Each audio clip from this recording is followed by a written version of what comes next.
Get ready to witness eye-watering amounts of money spent in less time than it takes for you to refresh Twitter. It's spring auction week in New York, when Christie's, Sotheby's, and Phillips hold their marathon sales of impressionist, modern, post-war, and contemporary art.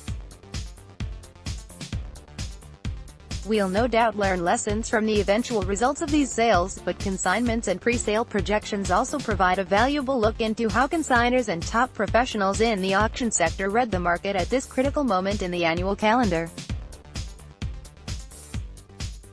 So as a preview of the week's major fine art sales, which kick off this evening, I dug back through the pre-sale data from the stalwart auctions of the May sales cycle, from 2000 to the present, to see what meaningful themes would emerge. Before unveiling the takeaways, let's clarify the analytical boundaries, shall we?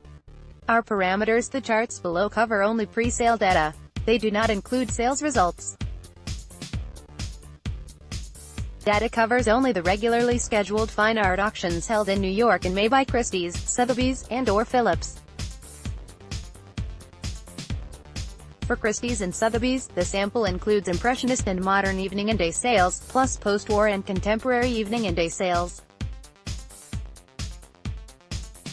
For Phillips, it includes 20th century and contemporary evening and day sales.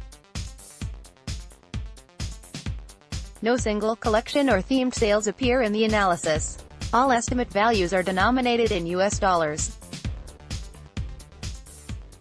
All data is current as of May 9, 2018 and comes courtesy of the ArtNet price database and ArtNet analytics reports. With that context in mind, here are three major conclusions from the data. Overall, estimated values have nearly quadrupled in the last 19 years. In other words, art is getting a lot more expensive. The chart below shows the total value of pre-sale estimates for the main sales in May dating back to 2000. The data tells us that this season's pre-sale estimates are down somewhat from the peak in 2014. But they're still nearly 4 times as high as they were 19 years ago. Note, to compensate for the fact that estimates are always given as a range, we've chosen to add up the low and high estimate of each sale to create a total estimate. For example, if Christie's projected an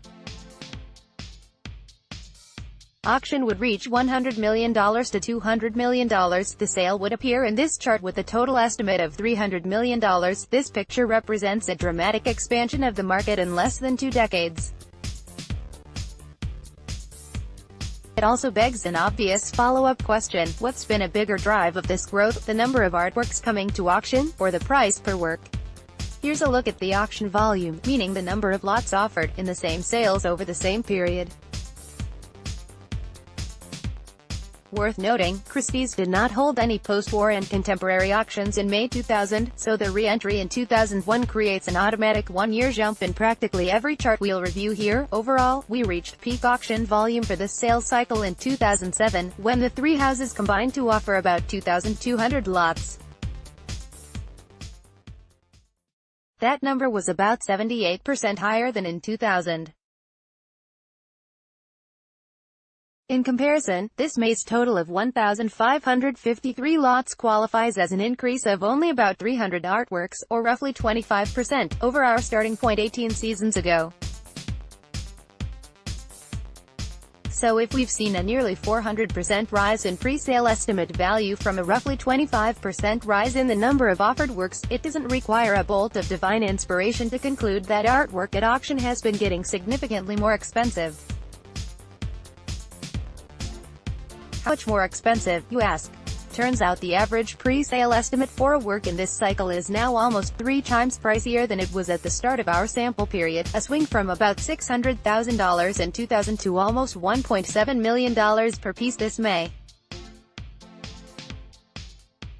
Granted, this isn't because every single object hitting the auction block is multiple times the price it would have been 18 years ago. Since we are using average values, huge growth at the top of the market moves all of the findings aggressively toward the higher end.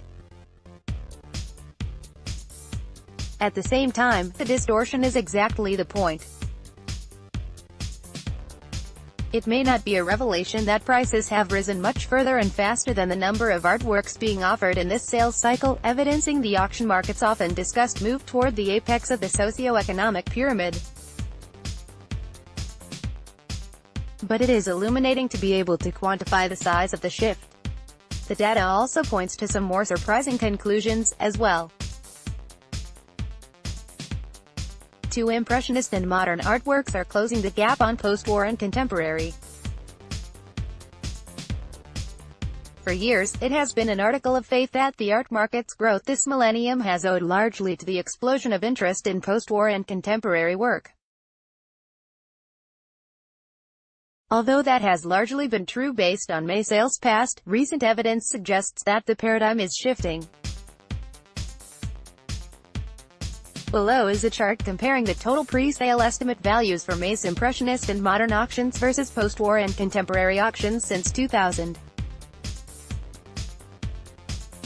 Because Phillips's 20th century and contemporary sale category muddies the waters in this showdown, we've strictly used data from Christie's and Sotheby's' more clearly defined auctions. Although post-war and contemporary work has come in higher on the pre-sale estimate scale than Impressionist and modern over the past 18 seasons, the category's total has also dropped farther and faster since 2015. Next week, the two categories will be separated by only about $100 million, the closest they've been to one another by this metric since 2010. As always, past performance is not indicative of future results. The tables could easily turn again next May. Still, 3 years makes a trend, and this one bears watching. 3. No matter the era of the work, tastes at the market's peak are changing. The chart below breaks out the top 10 artists by total pre-sale estimate value, meaning the combined low and high estimates for all works offered in the May auctions by the big three houses from 2000 to 2017. The heavyweight artists who made the chart range from Roy Lichtenstein, at a relatively humble $611 million, to Pablo Picasso, destroyer of worlds, at a total of nearly $2.5 billion. Between them stand three Impressionist modern artists, Henri Matisse, Claude Monet, and Pierre-Auguste Renoir, and five post-war contemporary artists, Jean-Michel Basquiat, Willem de Kooning, Gerhard Richter, Mark Rothko, and Andy Warhol. Now, let's look at the list for this May alone. We see two modernists reappear from the 2000 to 2017 chart, Monet at the low end, $58.4 million, and Picasso once again reigning supreme from on high, $315.5 million. But only two other stars from the previous chart returned, the post-war duo of Richter and Warhol. The other 6 artists on this year's list are all new to the top 10 conversation. Alberto Giacometti, Fernand Léger, and Vincent van Gogh represent the older guard, while Richard D. Bencourn, David Hockney, and Jackson Pollock emerge from the post-war crowd. Could this be a one-year anomaly? We can't totally rule it out. Statistically speaking, estimates in a single sales cycle will always be more prone to random events than estimates aggregated from numerous cycles.